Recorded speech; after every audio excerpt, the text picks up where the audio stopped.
Listen, I've been stationed on 14 different vessels across 9 sectors, and I thought I had seen everything the galaxy could throw at a security officer. Pirates? Handled them. Smugglers? Caught dozens. Drunk Quelaxians? Starting bar fights. Please, that is basically my weekend routine. But nothing, and I mean absolutely nothing, prepared me for the day Captain Vrel decided to hire a human. The moment she walked onto our ship, I knew we were in trouble. Not the kind of trouble you can shoot your way out of, mind you. No, this was the special kind of trouble that starts with someone smiling too wide and ends with you questioning every life choice that led you to this exact moment. Her name was Kira Holt.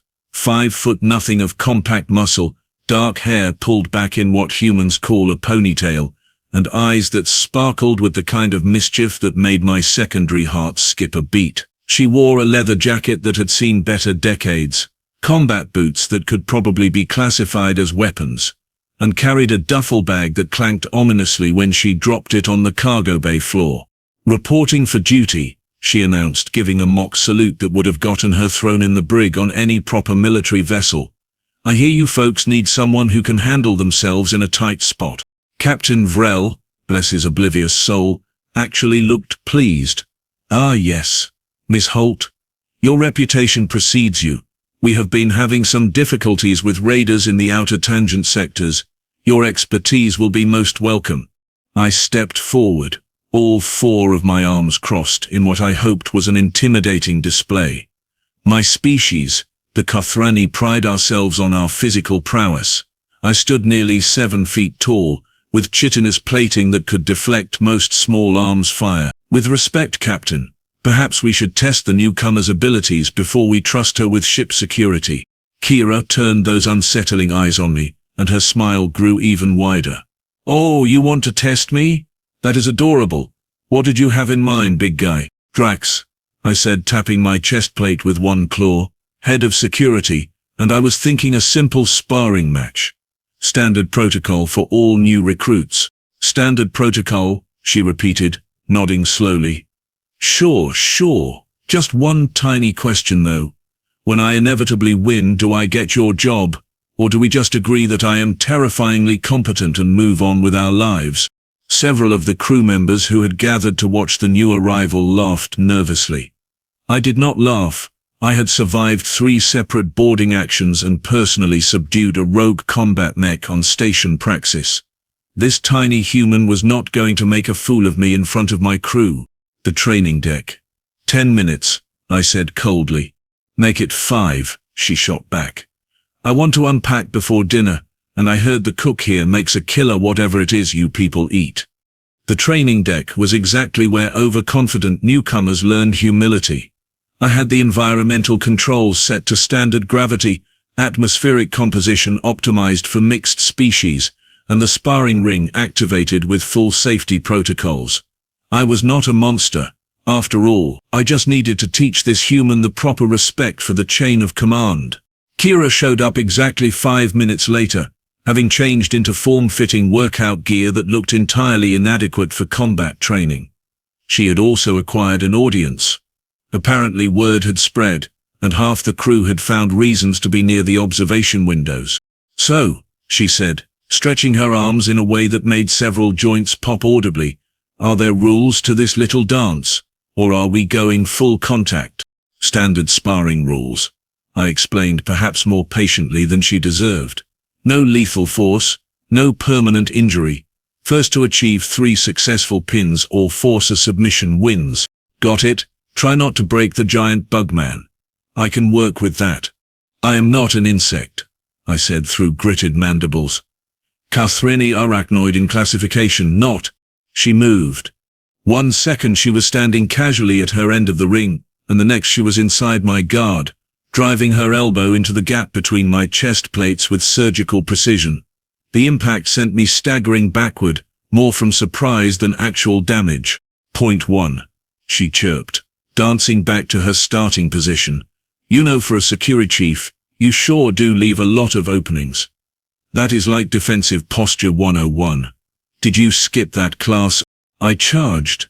It was undignified, unprofessional, and exactly what she wanted me to do. I realized this approximately halfway through my lunge, right about the time she sidestepped, grabbed one of my arms, and used my own momentum to send me crashing into the mat. Point 2, she announced to the suddenly very quiet observation deck. Anyone want to take bets on point 3? I am thinking something flashy. Maybe a leg sweep? No, wait. I will go with a classic. She snapped her fingers. Rear chokehold. Definitely going for the rear chokehold. I pushed myself up, my pride more damaged than my carapace. You are fast, but speed alone will not. Save it for the after-action report, Drax. She beckoned with both hands. Come on, third time is the charm. Maybe this time you will actually land a hit. This time, I was careful. I advanced slowly, keeping my center of gravity low, all 4 arms positioned to defend and counter. I had trained for years in Kathrani combat arts. I had fought species with advantages in strength, reach and armor. I knew exactly how to handle a smaller, faster opponent. Or so I thought. Kira feinted left. I committed to block, and she was somehow already spinning to my right. Her leg hooked behind mine, her hands found purchase points on my carapace I did not even know existed, and the world inverted. I hit the mat hard, and before I could recover, she had me locked in a hold that I quite literally could not break without risking injury to both of us. Point 3, she whispered in my audio receptor, and for the record, I was not actually going for the rear chokehold. Always keep them guessing, right? She released me and stood, offering a hand to help me up. I stared at it for a long moment before accepting. The crew watching through the observation windows were completely silent. So, Kira said brightly, now that we have established that I am not completely useless, how about someone shows me to my quarters? I really do want to catch dinner. Captain Vrel's voice crackled over the intercom. Most impressive, Miss Holt. Drax, please escort our new crew member to Deck 3, Section 7, and perhaps you two should discuss security protocols over that meal. I walked her to her quarters in silence, acutely aware of the way other crew members suddenly found reasons to be elsewhere. As we passed, word had spread fast. The human had humiliated the security chief in under 2 minutes of actual combat. You are angry, she observed, as we waited for the lift. I can tell by the way your mandibles are doing that clicky thing. I am not angry, I lied. I am concerned.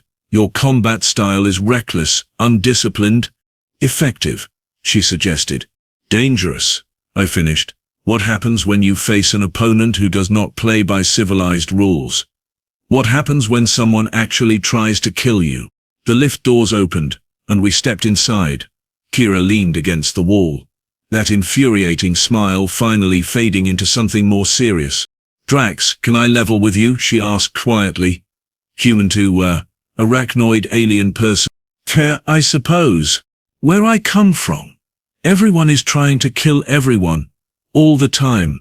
Earth is not some peaceful garden world where the worst thing you have to worry about is whether your neighbor plays their music too loud. She paused, and something dark flickered across her expression. I grew up in the Reclamation Zones. Do you know what those are? I did not. They are the parts of Earth where civilization collapsed about 80 years ago, where the environmental disasters hit hardest, where the governments gave up, where people had to figure out how to survive on their own. She counted on her fingers. Toxic air half the year, contaminated water, predatory megafauna created by runaway genetic experiments, roving gangs of scavengers, and my personal favorite, automated defense systems from the old world that still think humans are the enemy. The lift reached her deck, but neither of us moved. I learned to fight before I learned to read, Kira continued. I made my first kill when I was 12 years old, not because I wanted to, but because it was him or me, and I chose me. So yeah, my style is dangerous, but it kept me alive long enough to get off that hellhole of a planet and see the rest of the galaxy. She finally looked at me directly, and now I am here, on your ship, and I promise you I am very, very good at my job. The doors started to close, and I stopped them with one arm. Why tell me this? Because you need to understand something, Drax. I did not come here to make friends or play nice with the established hierarchy. I came here because Captain Vrelao offered me a chance to do something that actually matters. He said this crew protects trade routes that keep colonies supplied. He said you go places the big corporations and governments ignore. He said you actually help people. She stepped out into the corridor, then turned back. So here is the deal. You can keep resenting me for embarrassing you in front of the crew, or you can accept that maybe, just maybe, having someone from a Deathworld on your security team is not the worst idea. Your choice. The lift doors closed before I could respond. I stood there, for a long moment, processing everything she had said. A Deathworld. That was what she called Earth. I had heard the term before, of course. Every spacer knew the stories about human homeworlds, about planets so hostile that the natives evolved combat reflexes that bordered on precognition, pain tolerances that seemed impossible, and survival instincts that made them terrifyingly effective in crisis situations. I had always assumed the stories were exaggerated. Looking at the empty corridor where Kira had been standing, I was no longer certain. 2 days later, everything went sideways. We were 3 jumps into the outer tangent sectors, running a cargo of medical supplies to the mining colonies on Hesperus 4. Standard route, standard cargo, standard protocols. Nothing that should have attracted attention from raiders, except apparently someone had sold our flight plan to the Veccan marauders. They hit us mid-jump, which should have been impossible. The technology required to interdict a vessel in hyperspace was expensive, illegal, and not something that random pirates should have possessed. But there they were, 3 attack frigates pulling us out of transit and demanding immediate surrender. Captain Vrel, to his credit, did not panic. Battle stations. All hands to combat positions. Drax, how long until our shields are at full strength? I checked my console, already knowing the answer was not good. 90 seconds, Captain. Our generators were not expecting combat this close to a jump. Then we have 90 seconds to convince them we are not worth the trouble. Vel opened a channel. This is Captain Vel of the independent freighter Nomadic Spirit. We are carrying medical supplies for the Hesperus colonies. We have no weapons, minimal defensive capabilities, and absolutely nothing worth your time. The response came in the form of a missile lock alarm. I think they disagree, Captain. Our pilot, Jexa, announced unnecessarily. This was bad. This was very, very bad. Our shields would not stop a sustained barrage. Our weapon systems were designed for deterrence at best, and we were outnumbered 3 to 1. Standard protocol in this situation was surrender, hope they just took the cargo, and file a complaint with the local authorities afterward. Then Kira's voice came over the internal comms, and she did not sound even slightly concerned. Hey Drax, remember that conversation we had about Deathworld reflexes? You are about to get a demonstration. Also, I need you to do something for me. This is not the time for. Open Hangar Bay 3 and vent the atmosphere. Trust me. I looked at Captain Vrel, who looked at me, and we both had the same thought. This human had lost her mind. Miss Holt, the captain said carefully, perhaps you should report to the bridge so we can. No time, Captain. They are about to fire on us. Your shields are down, and I am your only chance of surviving the next 5 minutes. Drax, vent the hangar. Now. Something in her voice made me do it. Later I would wonder about that. Later I would question my judgment, my professionalism, my sanity. But in that moment, I simply activated the emergency vent protocol for Hangar Bay 3. Through the external cameras, I watched our hangar doors open to the void. I watched atmosphere explosively decompress into space, carrying with it anything not bolted down, including Kira Holt, wearing a thruster pack and carrying what looked like a massively modified mining laser. Did she just? Jexa began. Yes, I confirmed, without a proper Vex suit. It appears so. Humans are insane. It appears so. We watched in stunned silence as Kira fired her thrusters, angling herself toward the nearest Veccan frigate. She was moving fast, too fast for someone with zero formal EVA training. The raiders must have been as confused as we were, because they did not even fire on her at first. That was their mistake. Kira closed to within 50 meters of the frigate's hull, then activated her mining laser. Except it had been very clearly modified to output about 10 times its standard power level. The beam cut through their shield emitters like they were decorative tissue paper. She just neutralized their forward shields, Jexa reported, sounding awed. With a mining laser. I can see that, I muttered. The raiders finally realized what was happening and tried to target her, but Kira was already moving again, spiraling around their ship with inhuman agility.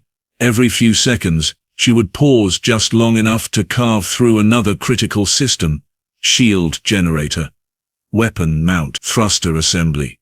And then, because apparently she had not made her point clearly enough, she landed on their hull, attached some kind of magnetic clamp and burned a hole straight through into their ship. Did she just breach their hull? Captain Vrel asked. She just breached their hull, I confirmed.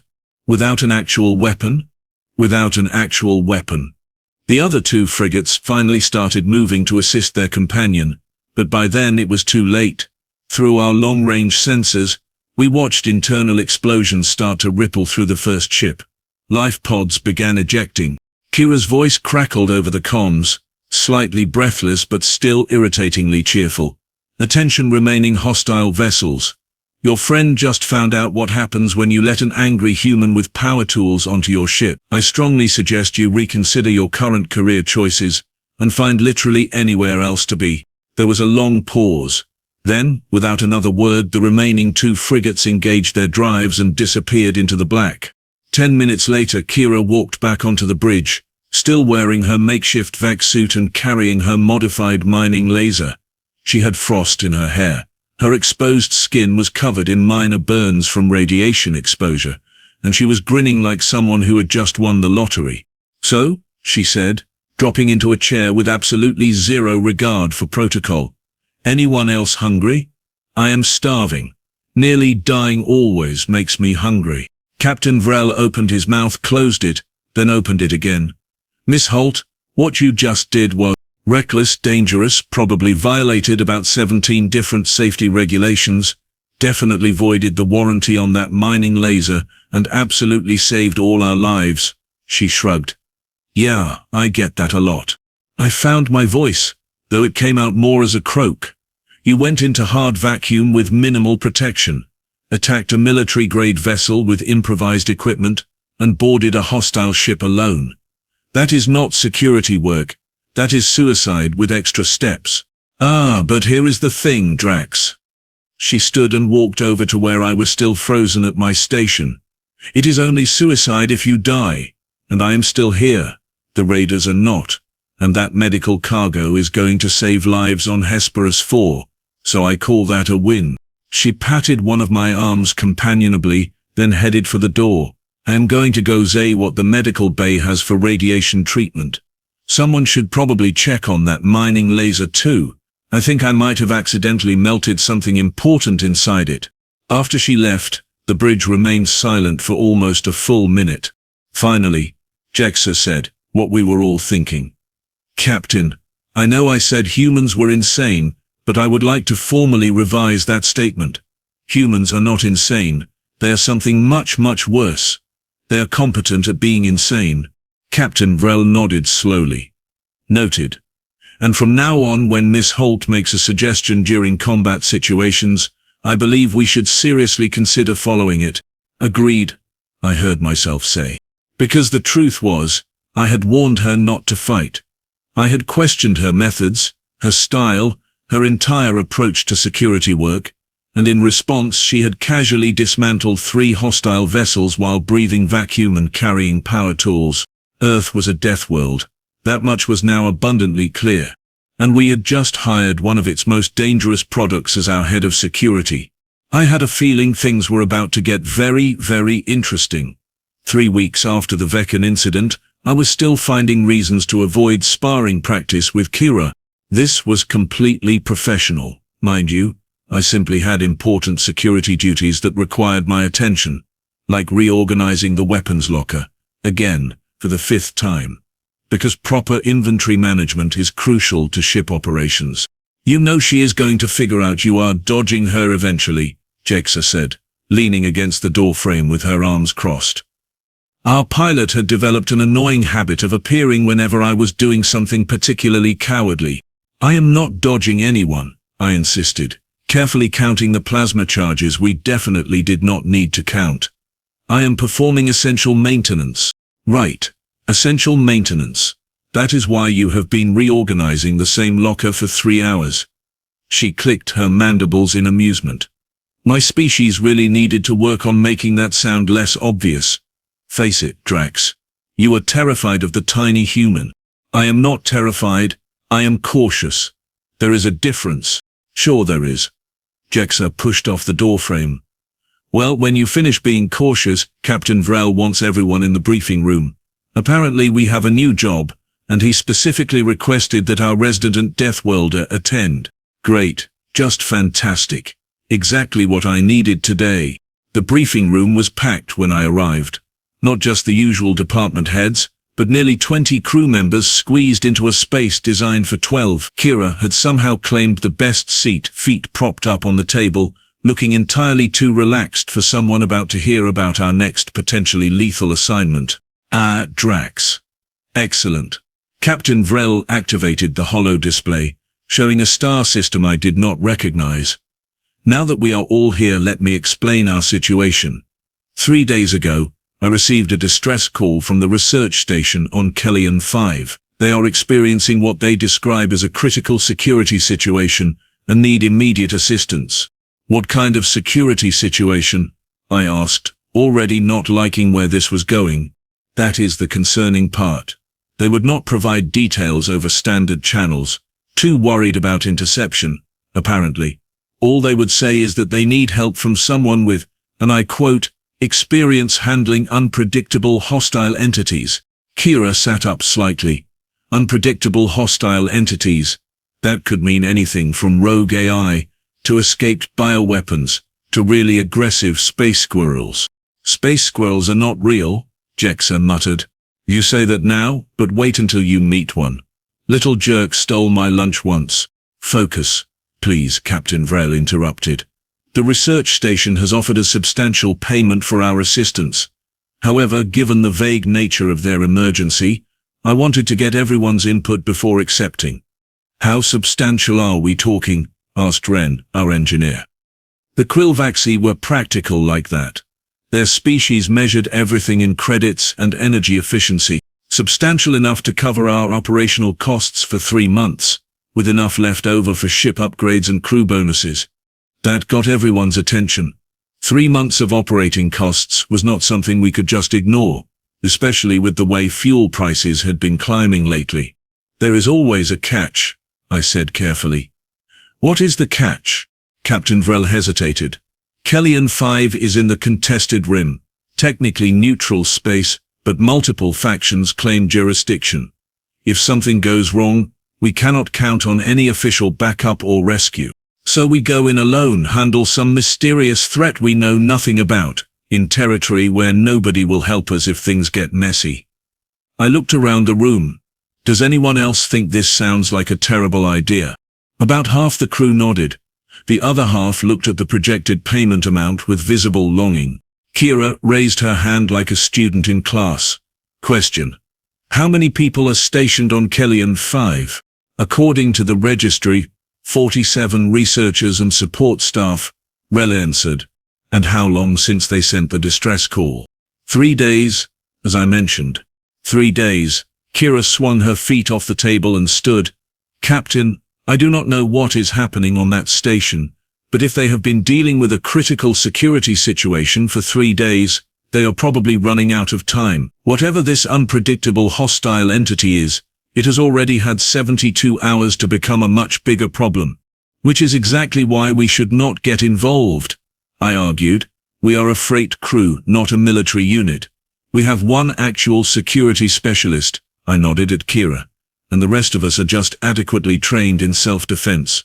Whatever is on that station clearly requires professional help. Professional help is not coming, Kira said flatly. Look at the location. Contested rim means every military force in 3 sectors will spend weeks arguing about jurisdiction before anyone actually moves. Those researchers do not have weeks. They probably do not have days. That is not our problem. 47 people, Drax. 47 individuals who went to some isolated rock in the middle of nowhere because they wanted to advance science or discover something new or just make enough money to feed their families. And now something is trying to kill them, and we are their only option. She turned to Captain Vrel. I say we take the job, but I need complete operational authority once we arrive. No committee decisions, no debates. If I say we evacuate, we evacuate. If I say we fight, we fight. Agreed? The captain looked at me. I looked at the ceiling, wondering what I had done in a past life to deserve this. You are seriously considering giving a human complete operational authority in a crisis situation? I am considering trusting the person who single-handedly disabled 3 hostile vessels while breathing vacuum, Vel said mildly. Unless you have a better suggestion. I did not. That was the most frustrating part. Fine, but I am going on record stating this is a terrible idea. The vote was not even close. Apparently most of the crew had decided that money and helping people outweighed my concerns about survival. Democracy in action, everyone. Kira grinned. Great, so who wants to hear my list of things that could go horrifically wrong on an isolated research station? I really do not, I muttered. She ignored me. Rogue AI, escaped bioweapons, interdimensional rifts, parasitic organisms, nanite swarms, spatial anomalies causing temporal loops, awakened ancient evil, corporate sabotage gone wrong, prototype weapons testing gone wrong, really aggressive space squirrels. Space squirrels are still not real, Jexa insisted. Psychic contamination, dark matter exposure, artificial gravity collapse creating physics nightmares, telepathic fungi, crystallized time paradoxes. You said not to use that word, I interrupted. What word? The one about crystal things. You said it was overused. Oh. Right, okay, so not crystallized time paradoxes. How about congealed temporal anomalies? That is worse. Fine, regular time paradoxes then. Are we happy now? Captain Vrel cleared his throat. Perhaps we should focus on preparing for the mission rather than cataloguing every possible disaster scenario. Spoil sport, Kira said, but she was smiling. Okay, here is what I need. Drax, inventory every weapon we have, lethal and non-lethal. Ren, I want our sensors calibrated to detect anything weird. And I mean anything. Energy spikes, biological anomalies, temporal distortions, emotional instability, whatever. Jexa, plot the fastest possible route to Kellian 5. Captain, I need to know everything about that station, layout, security systems, research projects, personnel files, anything they have on record. She paused. Oh, and somebody find me another mining laser. I kind of really enjoyed having one last time. The trip to Kellian 5 took 6 days. 6 days of Kira turning our cargo freighter into something resembling a military vessel. She ran combat drills, evacuation procedures, emergency protocols, and something she called worst-case scenario planning that mostly involved asking what we would do if various crew members got possessed, infected, or temporarily displaced. By day 3, everyone was exhausted. By day 5 we were ready to face pretty much anything short of a full-scale invasion. And by day 6 I had to admit that maybe giving the Deathworld human operational authority had not been a complete disaster. We dropped out of hyperspace on the edge of the Kellian system and immediately our sensors started screaming warnings. Talk to me, Ren, Kira said calmly, standing behind the engineering station. Multiple energy signatures. Most of them are normal station operations, but there are 3 distinct anomalies clustered near the central research hub. Ren adjusted the sensors, her scaled hands moving quickly across the controls. Wait, make that 4 anomalies, and they are moving. Moving how? Fast. Very fast. And they are not following normal physical laws. One of them just passed through a bulkhead. I felt my mandibles click nervously. Things should not pass through bulkheads. Agreed, Kira said. Jexa, keep us at a safe distance. Captain, hail the station. Let them know help has arrived. Vrel opened a channel. Kellian 5 Research Station. This is Captain Vrel of the Nomadic Spirit. We are responding to your distress call. Please respond. Silence. Long, uncomfortable silence. Then a voice. Male, human, and barely holding together. Nomadic Spirit, thank the void you are here. I am Dr. Marcus Webb, Station Director. We have a critical situation and need immediate evacuation. What is the nature of your emergency, Doctor? We static interrupted him. They are. More static. Started as an experiment. We were studying. The signal cut out completely. Kira swore. Check, sir. How fast can you get us to docking range? 12 minutes at standard approach speed. Make it 6. Drax, suit up and grab whoever you trust in a fight. We are going in. I wanted to argue.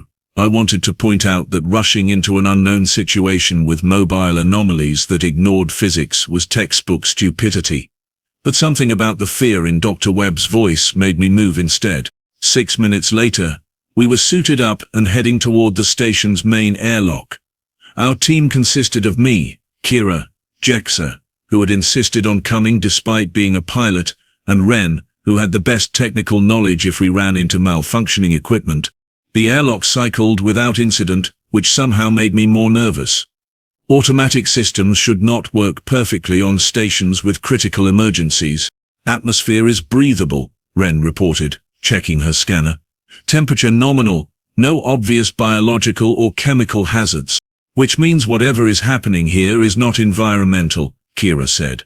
She had her modified mining laser in one hand and a plasma cutter in the other. Both were powered up and ready. Stay close, watch your corners, and if you see anything that should not exist, do not try to understand it, just shoot it and ask questions later. That seems unscientific, Jexa pointed out. I am not a scientist. I am someone who keeps scientists alive long enough to do science. Totally different job. We moved deeper into the station, following the main corridor toward the central hub. Emergency lighting cast everything in a red glow that made shadows seem deeper than they should be. Our footsteps echoed wrong, like the station was bigger on the inside than the outside. I do not like this, I muttered. Nobody likes this, Kira agreed. That is how you know it is serious. We passed through 3 sections without seeing anyone. No researchers, no bodies, no signs of struggle. Just empty corridors and that eerie red lighting. Then we heard the screaming. It came from everywhere and nowhere, a sound that made my audio receptors hurt. Not words exactly, but something that bypassed language and went straight to the primal fear center of the brain. I had heard a lot of scary sounds in my career, but this was something else entirely. That was a human scream, Kira said quietly. Multiple humans. They are terrified. How can you tell? Ren asked. Because I have made that exact sound. We should move faster. We picked up the pace, following the screaming to a sealed blast door. The control panel next to it was flickering with corrupt data, showing symbols that my translator could not pass. Ren, can you open it? Kira asked. Maybe. Give me a minute. Our engineer pulled out her tools and started working on the panel. Whatever locked this door did not use standard protocols. It is like someone rewrote the security code in a language that should not work with our mathematics. That is impossible, I said. And yet, the screaming stopped suddenly, leaving a silence that was somehow worse. Kira pressed her helmet against the blast door, listening. I hear movement, lots of it. Something big pacing back and forth, and something else making clicking sounds. What kind of clicking sounds? The kind that predators make when they are deciding which prey to eat first. She backed away from the door. Ren, how much longer? Almost got it. Just need to there. The blast door slid open with a pneumatic hiss, revealing the central research hub, and standing in the middle of it, surrounded by terrified scientists huddled against the walls, were 3 entities that made absolutely no sense. They were roughly humanoid in shape, but wrong in ways that hurt to look at. Their bodies seemed to shift between solid and transparent, their limbs bent at angles that violated geometry, and their faces, if you could call them faces, appeared to show multiple expressions simultaneously: happy, angry, terrified, curious, all at once. Phase Wraiths, Ren breathed. Oh void, they actually exist. Phase what now? I asked. Theoretical entities that exist partially in normal space and partially in dimensional substrates. They were hypothesized centuries ago but never proven, because the energy requirements to summon one would require, Ren, focus. How do we kill them? You do not. They are partially intangible. Conventional weapons pass right through them. One of the entities noticed us. All of its attention, from all of its simultaneous emotional states, locked onto our group. Then it moved. I have seen fast things. I have seen dangerous things. This was something else. The entity crossed 30 meters in what might have been a step or might have been a teleport. It raised an arm that might have been solid or might have been just a suggestion of an arm, and swung at Jexa. She tried to dodge, but you cannot dodge something that is in multiple places at once. The hit connected, and Jexa went flying backward, hitting the wall hard enough to crack her helmet. New plan, Kira said. Ren, get those scientists out of here. Drax, you are with me. Jexa, fall back to the ship. I am fine, Jexa groaned, clearly not fine. You are concussed and your helmet is broken. Go. Now. The entity turned its attention to Kira, and something like a smile crossed its multiple faces. It moved again, faster this time, going straight for her. Kira did not dodge. She did not even flinch. She just stood there, both weapons raised, and waited until the entity was right on top of her. Then she fired.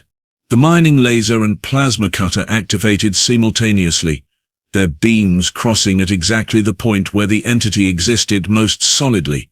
There was a sound like reality breaking, a flash of light that made my polarized visor go dark, and suddenly the entity was screaming. Not the ambient screaming from before. This was different. This was pain. The entity fell back, its form flickering more rapidly, like a hologram losing power. The other two entities stopped their pacing and turned toward us, their attention unified for the first time. Oh good, Kira said brightly. I have their attention. Drax, remember when I said humans are good at being competent while insane? Yes. I might have undersold it a bit. When I say run, you run. Do not look back. Do not try to help. Just get those scientists to safety. Understood. Kira, what are you? Run. Now. I ran. Behind me, I heard the sound of weapons fire, inhumans screaming, and Kira laughing like someone who had finally found a problem worthy of her particular skill set. I grabbed Ren and two of the scientists and pulled them toward the exit, trusting that the other researchers would follow. We made it to the corridor before the entire station shook. Emergency alarms started blaring, announcing structural integrity failures in multiple sections. The lighting went from red to complete darkness, and somewhere behind us I heard an explosion that could only be Kira's modified mining laser finally giving up. Keep moving, I shouted. We stumbled through the dark station using emergency floor lighting to navigate. More explosions echoed from behind us. The station shook harder. Something in the walls started groaning. Metal stressed beyond its design limits. We reached the airlock just as Dr. Webb and the remaining scientists caught up. I did a quick count. 44 people. 3 missing. Where is Kira? Webb asked. She stayed behind, I said, already moving back toward the blast door. You cannot go back there. Ren grabbed my arm. The station is coming apart. Then she needs help. What she needs is for us to not waste her sacrifice by getting killed ourselves. I hated it, but she was right. We cycled through the airlock and onto our ship. Jexa, despite her concussion, had managed to get to the bridge and was keeping the nomadic spirit in position. Everyone aboard? Captain Vrel called over comms. Not everyone, I said quietly. There was a pause. Where is Miss Holt? Still on the station buying us time to evacuate. Another pause, longer this time. Jexa, maintain position. If there is any chance. The research station exploded. Not a dramatic fireball like you see in entertainment vids. This was a rapid decompression event followed by secondary explosions as power cores overloaded and fuel reserves ignited.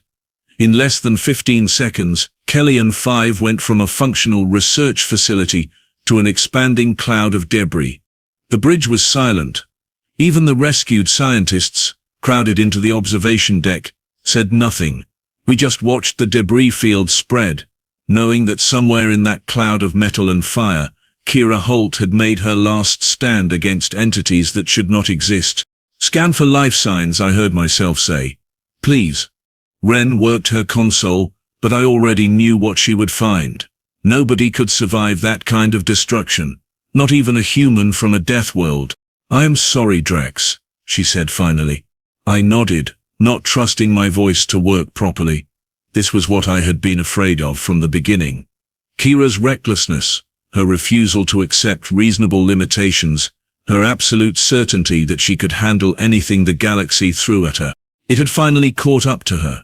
Captain, I am detecting a signal, Jex said suddenly. It is faint, but it is definitely artificial. Location, 0.7 million kilometers, and drifting. It is moving away from the debris field at high speed. An escape pod? Negative. The signature is wrong. It is more like, she adjusted her sensors. Captain, I think it is a thruster pack. A very badly damaged thruster pack that is barely functioning. And what would be using a thruster pack in the middle of a debris field? Vrel asked, though his tone said he already knew. Only one person on that station was crazy enough to use a thruster pack for emergency evacuations, I said, already heading for the airlock. Jexa, plot an intercept course. Ren, prep the medical bay. Captain, I need permission to attempt a recovery. Granted. Be careful, Drax. Careful is not going to cut it. I need to be fast. I suited up in record time and launched myself into space using our cargo tug's maneuvering system. The debris field was a navigation nightmare, but I ignored safe practices and pushed straight through, dodging chunks of station and hoping nothing important got hit. The thruster pack signal grew stronger. I spotted it finally, a tiny speck against the black, tumbling slowly as its fuel reserves ran out. And attached to it, barely conscious and definitely not wearing a proper vac suit, was Kira Holt. I grabbed her and activated my return thrust before I even checked if she was breathing. The tug's automated systems handled the flight path while I focused on keeping Kira stable. Her suit, which was really just reinforced fabric with a portable air supply, had multiple tiers. Her exposed skin showed signs of vacuum exposure and thermal burns. She should not have been alive, but her pulse was strong, and when I checked her vitals, everything was reading in acceptable ranges, painful ranges that would have killed most species, but acceptable for someone from Earth. We made it back to the ship in under 3 minutes. The medical bay was ready, and our doctor, a Quillvaxi named Sess, who normally handled minor injuries and space sickness, took one look at Kira and started swearing in 3 languages. She was exposed to hard vacuum for at least 2 minutes, Sess said, scanning her. She has radiation burns, thermal shock and signs of explosive decompression. By all rights she should be dead or permanently brain damaged. But she is not, I said. No. Somehow, she is not. Sess started treatment, muttering about Deathworld physiology and impossible survival rates. She will need several days of recovery, but barring any complications, she should make a full recovery. Humans are absolutely ridiculous. I sagged against the wall, relief flooding through me. She really is. 2 days later, Kira woke up.